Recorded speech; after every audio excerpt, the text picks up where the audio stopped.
Hi there, today we're going to learn how to use Puppet Edu to retell a story. First, you'll need to open Seesaw on your iPad and log in, then close Seesaw and open the camera. You're going to use the camera on the iPad to take 4 to 5 pictures of your book. Start with the cover of your book and then take 4 more pictures of parts that were important. Once you've taken your pictures, close the camera app and you're going to find the app called Puppet Edu. If you touch the middle of the screen and pull down where there are no icons, you'll type in PUP for puppet, and you'll see the icon there. It's a blue square with a white bunny in it. Tap that to open. Once you open the app, we're going to click the green Create New.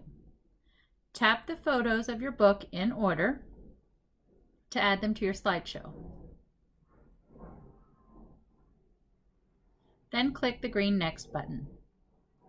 You can go through your slideshow first before recording to resize your pictures by pinching them down. When you're ready to record, go back to the beginning.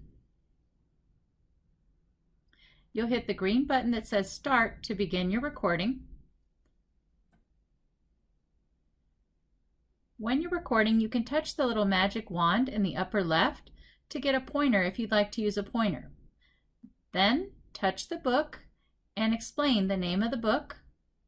Use the arrow on the right to go to the next page and continue recording. Tell what was important about this part of the book. Use the arrow to go on and retell the different pages that you took pictures of.